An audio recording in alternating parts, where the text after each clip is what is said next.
मैं भूपेन अम्बेडकर नामा के लिए और हम यहाँ पे जेएनयू कैंपस में हैं और सीआरजेडी के यहाँ पे छात्र हैं, सदस्य हैं और ख़ुद यहाँ पे पीएचडी की छात्रा भी हैं और तमाम ये लोग हैं। हम लोग यहाँ पे बात करने जा रहे हैं जो वाइवा स्कैम है तमाम विश्वविद्यालयों में देश भर के, जो जिसमें जेएनयू का भी हालिया मुद्दा आया है सामने कि कैसे दलित बहुजन छात्रों को वाइवा में कम नंबर देके मौखिक लिखित परीक्षा में ज़्यादा नंबर होने के बावजूद भी उनको 30 नंबर वाइवा में 1, 2, 3, 4 नंबर देके उनको साजिशन साइड किया जा रहा है कि आपको भाई पढ़ना नहीं है। उसको लेके यहाँ पे हम इन सब छात्रों से, छात्र संगठन के यहाँ पे सदस्य हैं सीआरजेडी के, उन सब से हम लोग बात करने जा रहे हैं। आप अपना नाम बताएं और क्या है मुद्दा यहाँ का जेएनयू का, और कैसे वाइवा में किस तरीके से सालों से साजिशन दलित बहुजन छात्रों को बाहर किया जा रहा है, पढ़ने से एक तरीके से रोका जा रहा है। जी, मेरा नाम नयन है और मैं अभी यहाँ पर छात्र राजद का प्रेसिडेंट हूँ। और यहाँ पर जैसे कि आप लोग ये न्यूज़ को पूरा आप टैप कर रहे होंगे तो आपको पता होगा कि यहाँ पर वाइवा का एक बड़ा स्कैम चल रहा है। स्कैम का मतलब क्या है, मैं वो आपको समझाता हूँ। 2016 के पहले जो है वाइवा जो थी वो 100% थी, मतलब आप एंट्रेंस क्लियर करके आएंगे तो उसके बाद फिर आपको 100% वाइवा देना पड़ेगा। मतलब वाइवा में 100 मार्क के हिसाब से आपकी मार्किंग होगी। उसमें यदि आपने जितने मार्क्स लाए, कट ऑफ से ज़्यादा लाए, तो आपकी सिलेक्शन होगी। और वाइवा का स्कीम ये है कि वाइवा का ना कोई पैरामीटर है, ठीक है, कि वो कौन से पैरामीटर्स को देखते हुए वो जज करेंगे कि कितने मार्क्स देने। वो तो पारदर्शी है ही नहीं, मतलब हाँ, तो ना ही उनका कोई पैरामीटर सेट है, ना कोई गाइडलाइंस में ऐसा पैरामीटर लिखा हुआ है कि मतलब 30 मार्क्स जो अभी प्रेजेंट वाइवा का स्कोर है उसमें यह नहीं कहीं लिखा हुआ है कि 10 मार्क्स अटेंडेंस को मिलेगा, 10 मार्क्स सिनॉप्सिस को मिलेगा, 10 मार्क्स इस चीज़ के लिए मिलेगा, ऐसा कहीं पे नहीं लिया। तो एक तरह से ये मनमानी हो जाता है, जो टीचर्स हैं या फिर जो भी लोग हैं उनकी मनमानी हो जाती है। जाहिर सी बात है कि वो नेपोटिज्म का भी एक बहुत बड़ा द्वार खुल जाता है कि कैसे करके उनमें से जो है। कौन लोग हैं जो मनमानी कर रहे हैं, मतलब कौन लोग हैं ये लोग? एक तरह से जो आप कह सकते हैं कि जो यहाँ पर जो द्रोणाचार्य बैठे हुए हैं, ठीक है, जो हर समय एकलव्य का अंगूठा मांगते रहते हैं, तो यही लोग हैं, ये द्रोणाचारी लोग हैं, ये द्रोणाचारी ब्राह्मणवादी मानसिकता के लोग हैं। और ये हमें सवर्ण तबके के लोग। हाँ, बिल्कुल आप कह सकते हैं कि सवर्ण तबके के लोग हैं और इनकी मानसिकता जो है एकदम ब्राह्मणवाद और मनुवाद से भरी गई हुई है। तो इसलिए जो मैं आपको समझाने की कोशिश कर रहा था कि 2016 में एक नाफे कमेटी बनी थी, ठीक है, और नाफे कमेटी का ये रिपोर्ट आया था कि इसमें जो है ये खुद की, और उसके पहले सुखदेव थोराट कमेटी बनी थी, तो उसमें भी ये रिपोर्ट आया हुआ था कि यहाँ पर जो दलित पिछड़े वंचित समाज के आदमी आते हैं पढ़ने के लिए, उनके साथ शोषण होता है, उनको वाइवा वो उसमें बहुत कम मार्क्स दिया जाता है, ठीक है। अभी मैं आपको एग्जांपल दे रहा हूँ कि एक लड़के को ज्योग्राफी डिपार्टमेंट के 2.7 मार्क्स चाहिए होता है, ठीक है, मगर उनको सिर्फ और सिर्फ वाइवा में और उनको सिर्फ और सिर्फ 2 नंबर दे करके छांट दिया जाता है। मेरे पास बहुत सारा आरटीआई का डाटा भी है। आरटीआई का डाटा में मैं school of arts and aesthetics का एग्जांपल देना चाहता हूँ कि एक टॉपर है, वो मतलब 44-45 के बीच का रेंज में मार्क्स ला रहा है, और उसी में एक रिजर्व कैटेगरी का भी बच्चा 44-45 का मार्क्स ला रहा है रिटन में। तो जाहिर सी बात है कि उसका जो एकेडमिक मेरिट है वो लगभग दोनों का बराबर है, मगर एक को वाइवा में 28-29 मिलता है, एक को वाइवा में 1-2 मिलता है। तो जाहिर सी बात है कि ये जो डिस्क्रिमिनेशन का लेवल है वह बहुत ही हाई है और एक तरीके से हाँ, खुलेआम ये जो है एक तरह से खुलेआम जो है लोगों को, जो मार्जिनलाइज सेक्शन के लोग हैं, उनको यूनिवर्सिटी से बाहर का दरवाज़ा दिखाने के लिए इन लोगों का एक बड़ा साजिश है। और ये आज से नहीं, ये बहुत जब से यूनिवर्सिटीज़ में ओबीसी रिजर्वेशन लागू हुआ है, तो रिजर्वेशन लागू होने से ये रिजर्वेशन को किस तरह से नल एंड वाइड करार कर रहे हैं, ये इनका टैक्टिस है। और ये टैक्टिस के शिकार जो है आए दिन दलित पिछड़े समाज के लड़के लड़कियां हो रही हैं। बिल्कुल। आप अपना नाम बताएं। मेरा नाम प्रभात कुमार है और मैं 3rd year PhD environmental sciences का स्टूडेंट हूँ और अभी छात्र सीआरजेडी जेएनयू में एक्टिविस्ट हूँ। आप इस मुद्दे को कैसे देखते हैं कि कैसे एक शैक्षणिक संस्थान से सिर्फ जेएनयू ही नहीं, दिल्ली विश्वविद्यालय हो, बीएचयू हो या तमाम इलाहाबाद विश्वविद्यालय हो या एचसीयू हो, वहाँ पे कैसे दलित बहुजन छात्र छात्राओं को कैसे साजिशन उनको मेरिट के नाम पे उनके साथ खुलेआम उनको बाहर का रास्ता दिखाया जा रहा है। हाँ, तो मैं सबसे पहले ही बोलना चाहूँगा कि जो भी है पहले हमारा संविधान जो बोलता है वो कि इंक्लूसिव सोसाइटी, इंक्लूसिव जो भी यूनिवर्सिटीज़ की बात करता है, लेकिन ये लोग हमें इंक्लूसिव होने नहीं देंगे। ये जो लोग हैं जो ऊपर बैठे हैं, जो एडमिनिस्ट्रेशन में बैठे हैं, जो लोग वाइवा लेने के लिए बैठते हैं, ये लोग इसको इंक्लूसिव बनाने नहीं दे रहे हैं। सबसे पहले जेएनयू की बात करेंगे हम, क्योंकि अभी जेएनयू का मुद्दा चल रहा है। तो लगभग सारी यूनिवर्सिटीज़ में सेम होता है, लेकिन बाकी यूनिवर्सिटीज़ में लोग आवाज़ नहीं उठाते हैं। आवाज़ उठाते भी तो उन्हें दबा दिया जाता है। लेकिन जेएनयू का जो ये मुद्दा उठा है, इसमें यह है कि जैसे जेएनयू में अगर आप देखेंगे तो जो इंट्रेंस होता है एग्ज़ाम, एक इंट्रेंस के थ्रू पीएचडी एडमिशन होता है और एक जेआरएफ के थ्रू होता है। तो दो चीज़ें हैं जिसमें जब आप जेआरएफ का देखेंगे तो उसमें 100% इंटरव्यू के मार्क्स दिए जाते हैं, और दूसरा जो इंट्रेंस उसमें 30% वेटेज होता है इंटरव्यू का। जी। तो जैसे कि आप बोल रहे हैं कि बहुजन और दलित लोगों को कम मार्क्स मिलते हैं और उनको निकाल जाता है, और सारी यूनिवर्सिटीज़ में हो रहा है। अभी एक ओबीसी का स्टूडेंट था जिसको कि 1 मार्क्स मिला जेएनयू में ही, और वो क्वालिफाई कर गया। सोचिए उस स्टूडेंट को, जो स्टूडेंट 1 मार्क्स के साथ अगर ओबीसी कैटेगरी में भी क्वालिफाई कर रहा है, तो उसने कितने मार्क्स इंट्रेंस में उसे मिले होंगे। अगर उस स्टूडेंट को 10 मार्क्स या 12 मार्क्स से मिल गया होते तो अनरिजर्व कैटेगरी से क्वालिफाई कर जाता। तो सोचिए कितनी बड़ी साजिश है कि उसे 1 मार्क्स ही दिया जाए कि वो ओबीसी में ही क्वालिफाई हो। ये एक तरीके से, पूरी तरीके से ये है कि आपको कई ऐसे मामले तो ये भी आए हैं कि जैसे जो कैटेगरी रिजर्व कैटेगरी के छात्र हैं उनको वाइवा में 3 नंबर मिला है या 2 नंबर मिला है, ठीक है, और किसी अनरिजर्व कैटेगरी को जनरल कोटे से किसी को 1 नंबर में मिला है तो उसका सिलेक्शन हो गया है। हाँ, तो ऐसे हो सकता है, उसके भी अच्छे मार्क्स आए हो तो हो सकता है, लेकिन यहाँ पे बात हो रही रिजर्व कैटेगरी की, जहाँ पे आपको 1 मार्क्स क्यों दिया गया। अगर आप हाईएस्ट मार्क्स ला रहे हैं तो आपको 1 मार्क्स कैसे मिल सकता है। अगर आप उसको 10 मार्क्स दे दिए होते तो अनरिजर्व में चला जाता वो बच्चा, उसका सिलेक्शन अनरिजर्व में हो जाता। तो ये सब चीज़ों को ये लोग जब आप उनके पास मार्क्स तो होते हैं, अकॉर्डिंगली वो फिर आपको इंट्रेंस से मार्क्स देते हैं। उनको सब कुछ पता होता है कि ये इनका सिलेक्शन होगा या इनका सिलेक्शन नहीं होगा। बहुत ही बेसिक सी समझदारी है कि जब लिखित परीक्षा में उसको इतना मार्क्स आ रहा है तो 30 नंबर में आपको 1 ही 2 नंबर लायक वो कैसे है, मतलब। हाँ, यही इसीलिए यही बात है कि अगर अब हम यही चाहते हैं अब कि एक पैरामीटर सेट हो, क्योंकि अगर आप कहीं इंटरव्यू में बैठ रहे हैं तो जो 5 लोग 10 लोग जो भी इंटरव्यू ले रहे हैं, वाइवा ले रहे हैं, उनमें से कुछ ऐसे लोग हों, इक्वलिटी हो। मतलब अगर 5 लोग बैठ रहे हैं तो 5 के 5 लोग स्वर्ण तबके से नहीं होने चाहिए। लेकिन वही है, अगर अब देखेंगे अभी एनएफएस का मामला आया, उससे ये होता है कि वो लोग हमारे यूनिवर्सिटी तक जो भी ओबीसी के लोग हैं, एससी के लोग हैं, एसटी के लोग हैं, उनको पहुंचने ही नहीं दिया जा रहा है, उनको एनएफएस बोल दिया जाता है। जबकि आप स्वर्ण कैटेगरी में देखेंगे तो वहाँ एनएफएस गिने चुने, जब आप नॉन फाउंड सुटेबल, जब आप उनको यूनिवर्सिटी तक ही पहुँचने नहीं दे रहे हैं तो वो वाइवा की कमेटी में कैसे बैठेंगे। ये सबसे बड़ा मुद्दा है। और इस चीज़ को सबसे पहले तो जो कमेटी होती है उसमें आपको अगर प्रपोर्शन, इक्वलिटी का जो प्रपोर्शन होता है कि अगर 5 लोग बैठे तो उसमें 2 लोग ये होने चाहिए, 2 लोग ये होने चाहिए, एक महिला होनी चाहिए, ये चीज़ें बहुत ज़रूरी है। तो इस चीज़ को सबसे पहले तो लिया जाए, इसका एक पैरामीटर बनाया जाए कि अगर हम इंटरव्यू में बैठ रहा हूँ तो अगर 30 मार्क्स का अगर इंटरव्यू लिया जा रहा है तो उसमें 5 या 4 कैटेगरी बनाया जाए कि हाँ, आप कितने कॉन्फिडेंट हैं जब आप किसी वाइवा में बैठे हैं। क्योंकि अगर 30 मार्क्स में अगर 1 मार्क्स आप किसी को दे रहे हैं मतलब तो वो बैठने का ही 1 मार्क्स हो जाता है। अगर मैं किसी वाइवा में गया, वहाँ बस बैठ के भी आ गया तो मुझे 1 मार्क्स मिल जाएगा, क्योंकि आप 1 से कम दे नहीं सकते। मतलब वो बिल्कुल ही कैपेबल नहीं था। अगर कोई बच्चा 70 मार्क्स में अगर 60 मार्क्स 65 मार्क्स ला रहा है तो कैसे कैपेबल नहीं होगा कि वो आपके एक भी क्वेश्चन का आंसर या आपके क्वेश्चन को रिस्पॉन्स भी कर पाए। जैसे अब ये सरासर खुलेआम जो धांधली चल रहा है, इसको लेके आपके छात्र संगठन या छात्रों का अपना क्या आने वाले दिनों में किस तरीके हम लोगों ने, छात्र राजद ने इस मुद्दे को बहुत ही मजबूती से जेएनयू में और जेएनयू के बाहर बहुत ही मजबूती से हमने इस मुद्दे को रखा है, और आगे भी हम इस मुद्दे की लड़ाई लड़ेंगे। ये लड़ाई काफ़ी लंबी जाने वाली है, और हम सभी छात्र राजद के लोग, हमारे जितने भी लोग हैं,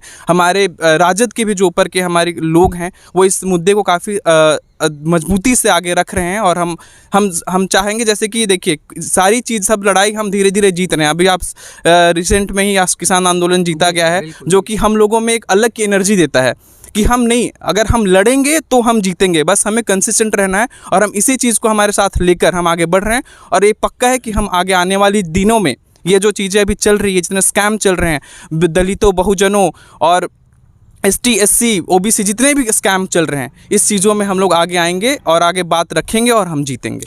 प्रियंका, आप बताएं, आप भी CRJD के सदस्य हैं और आपका अभी PhD में एडमिशन भी हुआ, उसके लिए तो बधाई आपको। बहुत बहुत शुक्रिया। और आप इस चीज़ को कैसे देखते हैं, इस मुद्दे को कैसे देखती है? एक तो NFS का भी मामला इलाहाबाद में GB Pant science social science institute में उठा था, उसके बाद वो भी सामने आया, सबके सामने आया। उसके बाद JNU में जो अभी वाइवा वाला इशू है वो चल रहा है, उसको लेके आप किस तरीके से, आप क्योंकि आपके तो सहपाठी भी, आपके सहपाठी कई दोस्तों का नहीं सिलेक्शन हुआ होगा।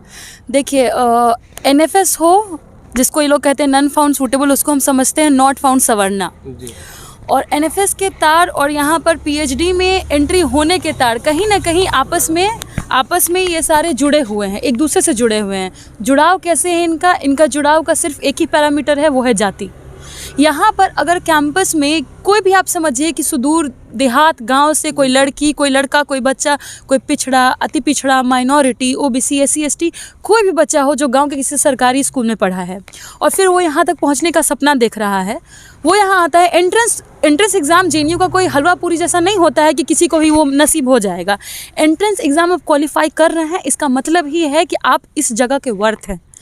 एंट्रेंस एग्ज़ाम जब आप क्वालिफाई करते हैं तो आपके अंदर एक एनर्जी जागती है कि नहीं, हम भी इस जगह पे पढ़ लेंगे। आप वो सपना वहाँ तक आप देख लेते हैं। लेकिन जब आप यहाँ पे आते हैं, इंटर में बैठते हैं, आप रिसर्च प्रपोजल भी देते हैं।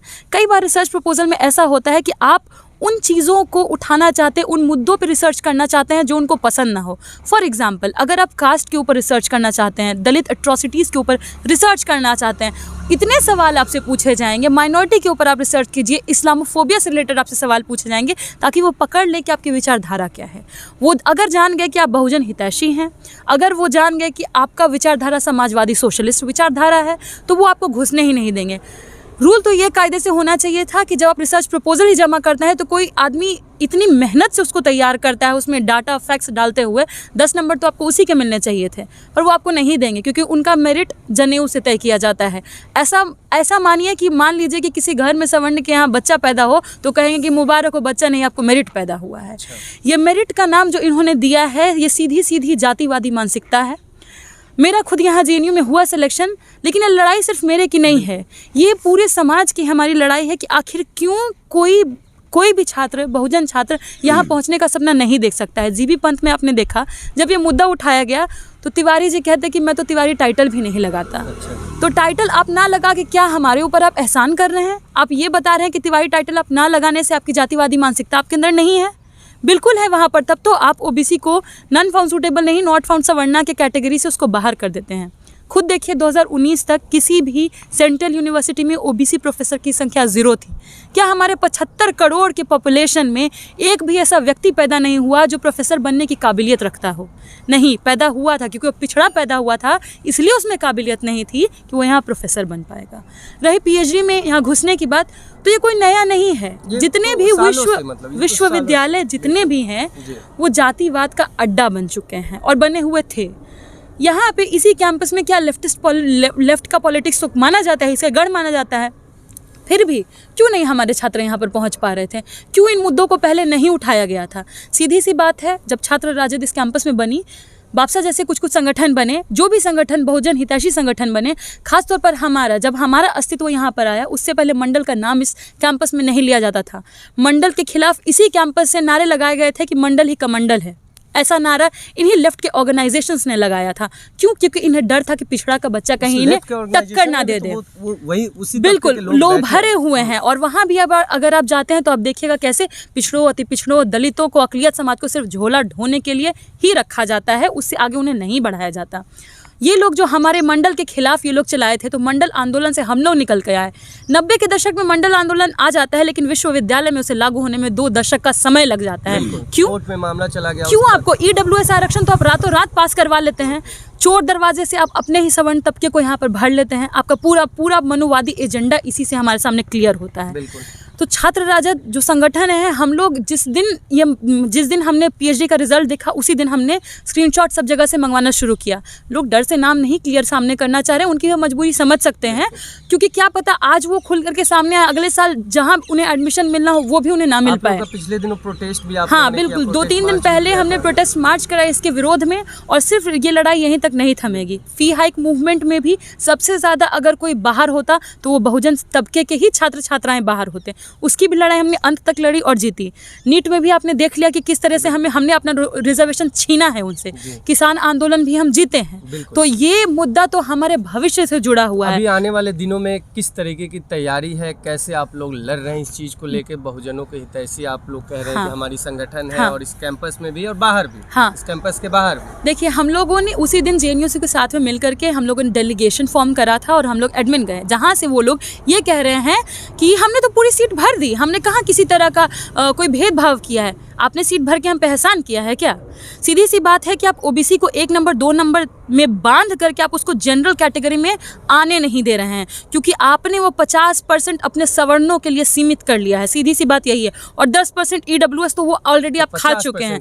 50 + 10 60 में आप 15% पॉपुलेशन भर गए और हमें सीमित कर रहे हैं इतने में। 75-80 करोड़ की हमारी आबादी उतने में सीमित हो जाए, यही आप चाहते हैं। खैर, हमारी लड़ाई ये है कि हम लोग अभी यूनाइटेड तौर पर एक जगह फोरम बना करके इसको लड़ेंगे, इस मामले को आगे लेकर के जाएंगे, और जहाँ तक होगा हम लोग नाफे कमेटी को लागू कराने की कोशिश करेंगे कि एक क्लियर कट पैरामीटर सेट हो कि हम कैसे यहाँ पर एंट्री पा पाएंगे। वाइवा का ये डिमांड उठा था कि इंटरव्यू जब भी होगा तो वीडियो रिकॉर्डिंग होगी ताकि पता चले। नाफे कमेटी की रिपोर्ट भी आपको यही बता रही है कि ओबीसी SC ST के साथ में धांधली की जाती है। तो जब ये रिपोर्ट आई थी आपने कहाँ कोई एक्शन लिया?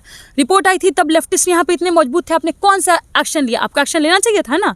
आपको हमारे छात्रों के लिए, हमारे तबके से, गरीब वंचित तबके से, डिप्राइव्ड माइनॉरिटी सेक्शन के लिए लड़ना चाहिए था। लेफ्ट संगठनों से लड़ाई नहीं है, लड़ाई किनसे है? लड़ाई प्रशासन से है, एडमिनिस्ट्रेशन से है, और जो एडमिनिस्ट्रेशन में बैठे द्रोणाचार्य हैं उनसे है। बिल्कुल, ये बात करते हैं सर्वजन हिताय सर्वजन सुखाय की, पर इनका पूरा का पूरा एजेंडा है सवर्ण हिताय सवर्ण सुखाय, पर इसको अब हम लोग यहाँ पर नहीं रहने देंगे। हमारा संगठन एक्टिव है, हम जिंदा हैं, और हमने सामाजिक न्याय की मूल्यों को यहाँ जड़ों तक घुसाया है, और उसको हम लोग आगे भी लेकर के जाएंगे। अभी हम लोग बात कर रहे थे जेएनयू में वाइवा में कैसे बहुजन छात्रों को छांटा जा रहा है, एक तरीके से खुलेआम उनको भगाया जा रहा है कि भाई आपको पढ़ना नहीं है, आप पढ़ेंगे तो आप हमारे पूरे षड्यंत्र को समझ जाएंगे और हमारे खिलाफ आप बोलेंगे। इसलिए सरकार भी वैसी बैठी है केंद्र में, और वो संस्थानों में भी वैसे उन्हीं के लोग बैठे हुए हैं। तो अभी हम लोग वाइवा पे बात कर रहे थे। आप मुझे लगता है कि वाइवा और एनएफएस का जो भी संबंध है वो कहीं ना कहीं वो इससे संबंधित है कि वो चाहते हैं कि सिर्फ और सिर्फ जो जनरल कैटेगरी के बच्चे हैं वो जनरल कैटेगरी में ही आए, और रिजर्व कैटेगरी के बच्चे हैं जो रिजर्व कैटेगरी में हैं। जैसे कि आप देखिए कि एनएफएस का जो मामला उठा जीबी पंत यूनिवर्सिटी में जी, तो वहाँ पे ये पता चला कि जितने भी रिजर्व कैटेगरी के स्टूडेंट थे वो सिर्फ रिजर्व कैटेगरी के ही मतलब सिलेक्शन पैनल में वो आए थे इंटरव्यू देने। तो इससे उनको पहले से ही 50% के बाहर मतलब कर दिया गया, जबकि रिजर्वेशन का जो रूल्स है कि आप ओपन कैटेगरी में भी फाइट कर सकता है जनरल कैटेगरी का, अगर उसका मार्क्स ओपन कैटेगरी के लायक है तो वो जेएनयू में भी आपको दिख रहा है कि वाइवा में जिस तरीके से, जैसे कल मैं एक लड़के का एडमिशन के लिए गया था तो उन्होंने SC ST OBC सेल है, PhD में ही एडमिशन, हाँ PhD के लिए, उसका सोशल एक्सक्लूजन में हुआ है। तो वो वहाँ जाने के बाद जब उसने पूछा कि सर मेरा जनरल कैटेगरी में 3rd रैंक है और OBC में 2nd रैंक है, तो मैं जनरल कैटेगरी से सीट बुक करना चाहता हूँ, तो उन्होंने पहले ही उसको डरा दिया कि अगर आप जनरल कैटेगरी से सीट बुक कराइएगा तो हो सकता है आपको OBC का फेलोशिप नहीं मिलेगा, OBC में कल होकर अगर नौकरी के लिए जाइएगा तो नौकरी भी नहीं मिलेगा, क्योंकि वो बोलेंगे कि आपने तो ओपन कैटेगरी में एडमिशन लिया था, यानी जनरल कैटेगरी में आप हो गए। तो इस तरीके का भी भ्रांतियाँ फैलाकर डराने की भी कोशिश होती है। तो ये ओवरऑल एक एक्सक्लूज़न का ही प्रिंसिपल है कि आप किसी भी तरीके से एक्सक्लूड किए जाए। अब देखिए जिसका सिलेक्शन भी हो रहा है उसको भी इस तरीके से मतलब उनको रोका जा रहा है कि एडमिशन लेने के लिए। और ये जेएनयू की बात है, और ये यही कि मैं एडमिन ब्लॉक की बात कर रहा हूँ, कल ही मैं गया था तो वहाँ पे ये सारी चीज़ें चल रही। तो ओवरऑल जो है वो भी यही है कि जितना कम से कम रिजर्वेशन का फ़ायदा लोगों को हो, और इसी की वजह से ये सारी चीज़ें। और जहाँ तक मेरे दोस्तों ने बताया कि नाफे कमेटी की रिपोर्ट, मैं भी school of arts and aesthetics से आता हूँ, तो ये चीज़ें तो काफ़ी दिनों से चल रहा है और वाइवा वो उसमें कम नंबर मिल रहे हैं, तो ये सारी चीज़ें हैं।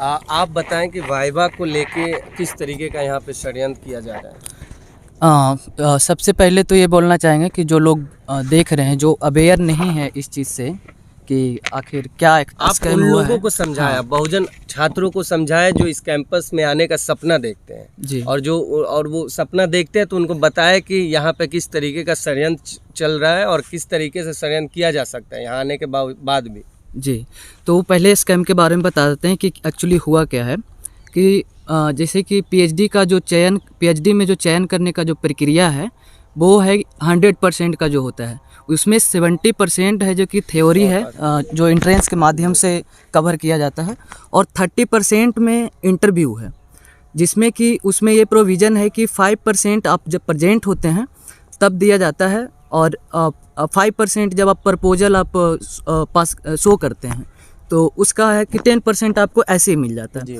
लेकिन ये अभी हुआ क्या है कि किसी जाति, किसी खास जाति, किसी खास समुदाय का को लेके मतलब जो नंबर मिलता है वो दिया नहीं जा रहा है, ताकि उनका सिलेक्शन ना हो यहाँ पे, और आगे बढ़ने से रोका जा रहा है, हमें पढ़ने से रोका जा रहा है। तो हम यही कहेंगे कि चाहे देश के कोई भी कोने में हो, कोई भी यूनिवर्सिटी में ऐसा व्यवस्था हो, उसको इस लोकतांत्रिक देश में स्वीकार नहीं किया जाएगा, इसे नकारा ही जा सकता है। बिल्कुल जी। तो सर, और मैं बता रहा हूँ कि मैं ग्रेजुएशन में हूँ अभी, और मुझे डर है, मुझे ऐसी व्यवस्था से डर है, मुझे ऐसी व्यवस्था से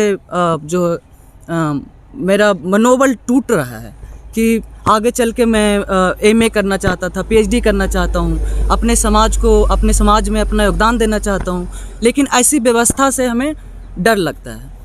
तो ये एक तरीके से इन सवर्ण द्रोणाचार्य जो संस्थानों में बैठे हुए शिक्षक हैं, जो एडमिनिस्ट्रेशन है, उनको ये भी डर है, और एक छात्र के भविष्य को लेकर डर भी पैदा किया जा रहा है। जो इस संस्थान में पढ़ रहा है उसके अंदर एक डर भी पैदा किया जा रहा है। अभी जो प्रताड़ित जो किए जा रहे हैं तो किए जा रहे हैं, आगे जो करने के लिए सोच रहे हैं लोग, मतलब उनको भी डर बना मशक्कत हुआ के है। बावजूद अगर कोई छात्र, बहुजन छात्र यहाँ पहुँच भी जा रहा है, तो उसको इस शुरुआती दौर से एक डर का माहौल में कि भाई तुम आगे नहीं पढ़ सकते हो, एकदम ऐसा ही व्यवस्था बनाया रखा हुआ है लोग। आपको तमाम तरह के सर्टिफिकेट दिए जाएंगे और आपको नकार दिया जी, जाएगा। बिल्कुल ऐसी व्यवस्था है यहाँ पे। आप बताएं, आप भी सीआरजेडी से और जेएनयू के छात्र हैं। मैं धीरेन्द्र हूँ, मैं स्कूल ऑफ इंजीनियरिंग से हूँ। सो जैसा कि हमारे दोस्तों ने बताया कि जो पीएचडी वाइवा स्कैम, जो जेएनयू, जिसको हम लोग so called progressive liberal university के नाम से जानते हैं, जो one of the elite institutions of the country के रूप में जाना जाता है, वहाँ पे इस तरह की घटनाएं घट रही है, तो बेहद ही ये शर्मनाक बात है। एलिटिज्म के आड़ में बहुत बड़ा घोटाला है। हाँ, जो लोग ये एलिटिज्म का चोला पहने हुए हैं, जो प्रोफेसर्स अपने आप को प्रोग्रेसिव और जो स्टूडेंट्स ऑर्गेनाइजेशंस अपने आप को प्रोग्रेसिव एंड लिबरल कहते हैं, उनके द्वारा ये सब घटनाएं हम लोगों के सामने निकल कर के आ रही हैं, तो ये बेहद ही शर्मनाक बात है। और एक चीज़ और ऐड करना चाहूँगा कि ये जेएनयू जैसे सोशल साइंस यूनिवर्सिटी के, सोशल साइंस के फील्ड में जो टॉप यूनिवर्सिटी माना जाता है, ऐसी घटनाएं इवन आईआईटी, आईआईएम वगैरह में ज़्यादा है। यहाँ पे तो चलिए कि डेटा दे दिया तो आरटीआई के थ्रू या लोगों का रिजल्ट डिक्लेयर हो गया, तो हमने देखा कि कैसे जो सवर्ण तबके के जो प्रोफेसर, हाँ, वो सामने आकर के आया है। द्रोणाचार्यों का जो एकलव्यों का जो शोषण कर रहे हैं,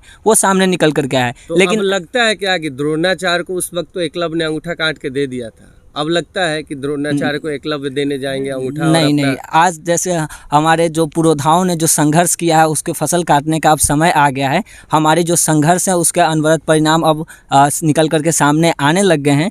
तो अब वो दौर नहीं रहा कि हम लोग शोषित होकर के और अपनी आवाज़ को दबा करके अपनी बात को अपने पास ही रख लेंगे। नहीं, हम लोग लड़ेंगे। जो हमारा संघर्ष है वो अनवरत जारी रहेगा, चाहे ये भेदभाव की नीति आईआईटी में हो, आईआईएम हो, जेएनयू हो, डीयू हो, कहीं पे भी हो, वाइवा पे लेवल पे, पीएचडी लेवल पे हो या असिस्टेंट प्रोफेसर की नियुक्ति में हो, सब जगह हम लोग अपनी आवाज़ को बुलंद कर रहे हैं और हमारा ये संघर्ष जारी रहेगा। बहुत बहुत शुक्रिया आप सबका। अभी हम लोग बात कर रहे थे कि कैसे जेएनयू में और तमाम देश के विश्वविद्यालयों में रिसर्च में, पीएचडी में एडमिशन बहुजन के बच्चों को नहीं लिए देने जा रहा है। बहुत बहुत धन्यवाद, शुक्रिया।